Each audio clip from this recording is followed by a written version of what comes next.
This is Autoline Daily, the show dedicated to enthusiasts of the global automotive industry. We want to know what drives your testing. OTA, connected car, diagnostics, remote testing. Intrepid Control Systems is here to help you work from anywhere. Intrepid Control Systems, driven by your data.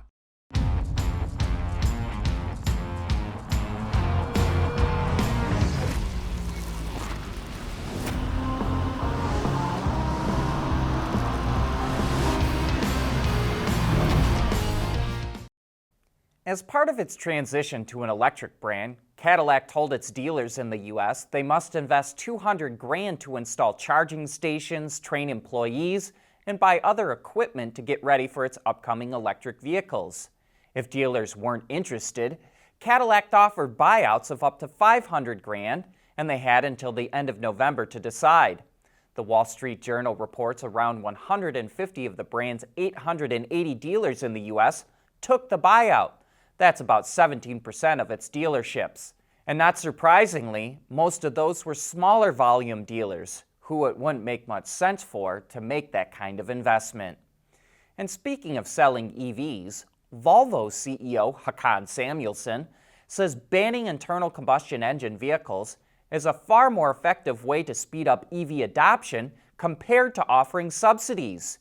He argues that an ICE ban will help automakers plan accordingly and promote EV adoption, while incentives don't help in creating sustainable and profitable businesses.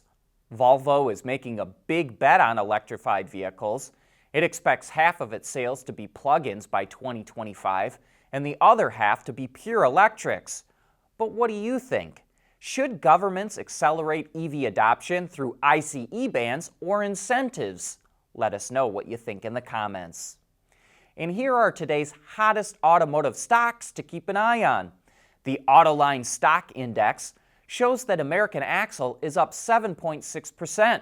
Wall Street likes its earning potential. In Europe, Renault, which has an ambitious revival plan, is up 3.6%, while in Japan, Nissan is the biggest mover, up 3.3%.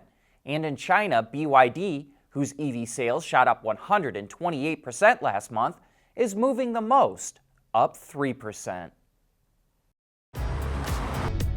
What's the weather tomorrow? High of 64. Find me the closest coffee shop. 20 results found. And a date for tonight.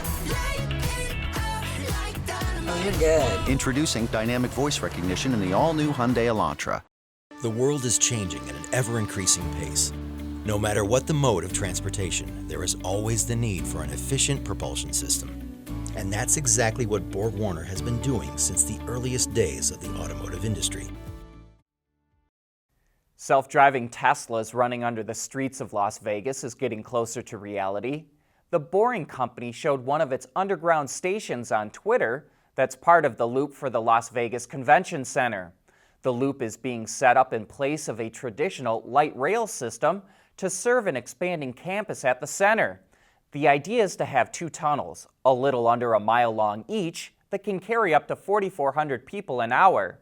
While there are concerns over the actual number of people the system will be able to move, the initial phase of the project is expected to be done early next year, so we should know soon if it can live up to that 4,400 people an hour expectation. The hope was to have the loop done in time for CES, but the show has gone online due to the pandemic. We've seen automakers in Europe introducing plug-in hybrid versions of their standard models, and the Audi A3 Sportback is the latest to be electrified. It's powered by a 1.4-liter gasoline engine, an 80-kilowatt electric motor that's integrated into the housing of the 6-speed dual-clutch transmission, and a 13-kilowatt-hour lithium-ion battery pack. The system provides a total output of 295 pound-feet of torque in an all-electric range of 63 kilometers, or about 40 miles based on the WLTP test cycle. Unique to the A3 plug-in is a black styling package, and it comes standard with red brake calipers, sport seats, and tinted windows. It's available to order now in Germany with a starting price of about 40,400 euros, or just under 50 grand. Ford is finding new ways to test its autonomous vehicles even during a pandemic. It's expanding its partnership with the Education Fund to deliver food in Miami, Florida, using the Fusion autonomous test vehicles it operates with Argo AI. The cars will show up at schools, where they're loaded with bags of freshly harvested produce, and then are taken to 50 students and their families each week. Not only is Ford helping out the community, but it says it's learning things like the time it takes to pick up and deliver a package and exposing its system to new scenarios. If Ford sees a benefit from this test, we can expect to see more like them. Another automaker has joined the list of companies that no longer back the Trump administration's fight to prevent California from setting its own emission standards, and this time it's Nissan. And it's all got to do with automakers wanting one national standard instead of a patchwork state by state. Automakers that still back the Trump admin include Hyundai and Kia, Mazda, Mitsubishi, and Subaru. But if Biden is indeed named the next president, we would expect those companies to follow the likes of GM and Nissan. Autoline Daily is brought to you by Bridgestone Tires, solutions for your journey. Intrepid Control Systems, over-the-air engineering, boost your game. Borg Warner, propulsion solutions that support a clean, energy-efficient world. And by Hyundai. The latest test car to come through the Autoline garage was the 2021 Mercedes E-Class, an E450 4MATIC to be precise, with a $76,000 price tag, which included $14,000 worth of options.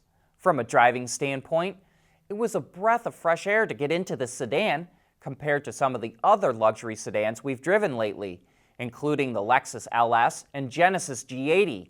What sets the E-Class apart is how responsive and alive it feels. While the LS and G80 feel heavy, the E-Class feels light and responsive, almost nimble. The steering feels far more direct and connected to the road, making it much more inviting to drive. The E450 is equipped with a turbocharged 3-liter inline-six that puts out 362 horsepower and 369 pound-feet of torque. All that power is fed through a 9-speed automatic, and of course, this being a 4MATIC, it has 4-wheel drive. Inside, the dashboard is dominated by 2 screens that are combined to look like they're one. The left side is the instrument cluster, while the right side has all the controls for the entertainment, navigation, HVAC, and more. But it was disappointing to see Mercedes get rid of the rotary knob it used for years to go with a scratch pad to interface with the screen instead. That rotary knob was easier to use without looking at it, making it easier to keep your eyes on the road. And speaking of looking at things, this car is not much of a looker. It's nondescript, almost bland, especially from a rear three-quarter view. Unfortunately, sales of luxury sedans are plummeting at the moment, and the E-Class is not immune from that trend. Sales are down 40%, and that's really gotta hurt. There was a time in the not-so-distant past when the E-Class generated the most profit of any model from Mercedes-Benz. Hey, we have a fun Autoline After Hours coming up on Thursday. Our guests will be Bill Warner and Ray Evernham. Bill is the founder of the Amelia Island Concours, and Ray is one of the best-known names in NASCAR and was even inducted into the NASCAR Hall of Fame for his work as a crew chief. Some of the topics we'll be getting into: will hypercars survive? And what's the future of racing? If you've got any questions you'd like to ask Bill and Ray, send them our way via Twitter or send them via email to viewermail@autoline.tv. But that wraps up today's show. Thanks for watching, and we hope to see you again tomorrow.